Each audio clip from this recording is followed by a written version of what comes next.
So this is going to be a very quick video. This is, you may remember, back in 2016, I got this MacBook. Came from a Surface Pro 4 i7. I wanted something that was going to be able to edit videos and things like that. And obviously this isn't really the one to go for, but it's the only one I could afford at the time. And so from that point of view, I thought, oh, I'll go Mac. And so I got the lowest of the low entry-level MacBooks. Yeah. And despite that, it performed better in video editing and rendering and lack of crashing than my Surface Pro. And I was absolutely over the moon with it. I didn't know how the switch would go. I'd previously switched to a Mac and thought it was awful and then sold it and I couldn't get on with it at all. Got this and it's completely won me over. Very lightweight. The battery life is outstanding. And not only that, it's so compact and lightweight. Battery life is outstanding and it doesn't make any noise. Completely silent. It's beautiful. Very well weighted, as you can tell. So awesome. So that's what I got. Go and check that video. I'll link it in now so you can see that if you want when I got it back in 2016. And it's performed flawlessly. No issues with it whatsoever. The only thing I suppose you would comment is, I mean, these perform brilliantly. Nothing wrong with the keys per se. It's worn off. I do a lot of typing. And so all the major letters have worn in terms of the graphic. But they perform fine. I've had no issues at all whatsoever with the keyboard. And that's the details of this Mac. So it is really, really low, low spec, really. I ended up buying, we got the iMac here, and we got an iMac at work, which is a $3,000 iMac. We spec'd it out before you go to the Mac, iMac Pro. Basically, we got the biggest spec you could get. So we've really gone all out. I really like the mouse, the Magic Mouse, which I've got here. We've actually got two of those now because we've got one with the iMac. I've got one that I got from a MacBook. And so I am over the moon with this, is what I'm trying to say, I suppose. It's a catch-up review. 4 years later, this has performed flawlessly, no issues whatsoever. But I thought it was time to just upgrade, considering it had been quite a while. This is going to go to Micah Works for me, I think. I don't think we're going to sell it off used. I think he's going to use this and get into the environment as well. Because he's got an iPhone, and of course the fact that you can, this is nothing really specifically to do with the performance of this MacBook, but the fact that you can link into your iCloud account and have your iMessages come through to here, you can have FaceTime come through to here, or your phone, so if you forget your phone at work or whatever, it'll ring through to here anyway. And I am in the ecosystem now completely, but it plays really well to everything I do. So I was thinking I was going to be lacking on certain software working, wouldn't be able to print labels, all your mundane stuff I thought perhaps wouldn't transfer so well to this environment, the Mac operating system, but I've had literally no issues whatsoever. Nothing with the transfer from Excel to numbers, nothing like that. Word to pages, no problems whatsoever. Been absolute breeze and a dream to own. So that's performed flawlessly, literally just upgrading because of the length of time, and I fancied the new MacBook. So I've gone to the MacBook Air, which is brand new, literally arrived today. So all exactly same colour, didn't do anything different whatsoever there.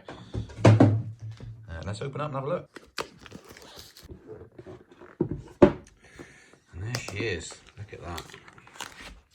Beautiful, wow, a lot heavier, bigger, feels like a thicker machine, it's heavier. There they are side by side, pretty much. So this is what I've been used to, very, very lightweight. And you can see the form factor difference there. Is that fair example? I think it is. There we go. So that's kind of what I've been used to. This is thicker here. So it's definitely a bigger machine, but it's not a major concern. I'm not always transporting this one about over the last 4 years. You can see I have dropped it there, and I did.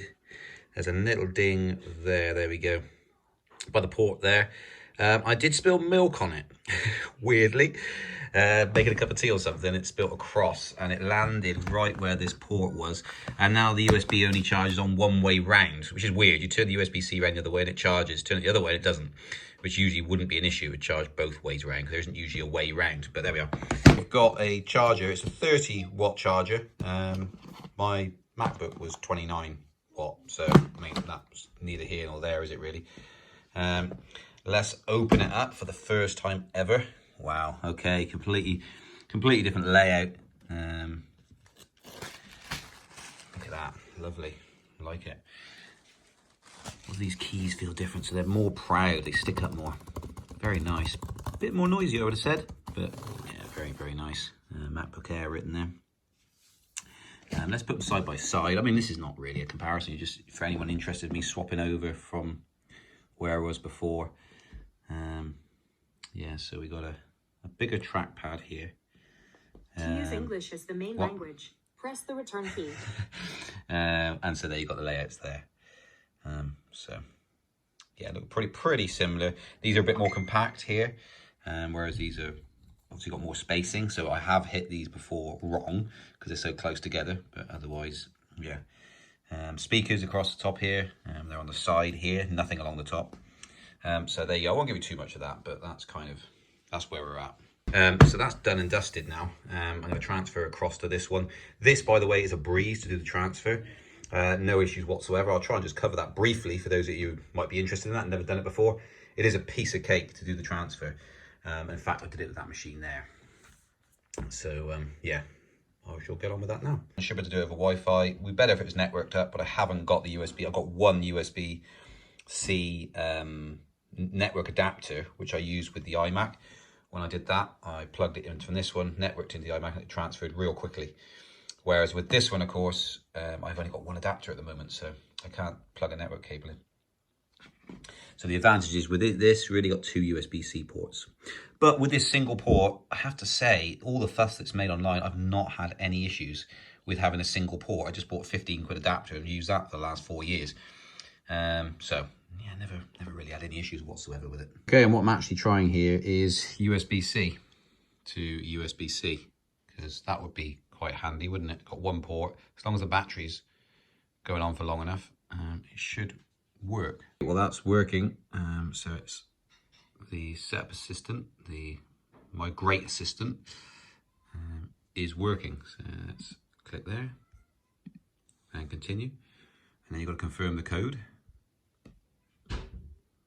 Connecting. Hopefully that will just do the transfer now, which is what it did before with the iMac, no issues whatsoever. One very handy thing to note is I put the power in to this one using the MacBook charger. So it works on the MacBook Air. Obviously, there's only 1 watt difference we discussed. But I've only got one USB-C port, so that runs round into here to transfer this data. That's good. When I plug the charger in, it's also charging the MacBook as well as the MacBook Air. Sweet.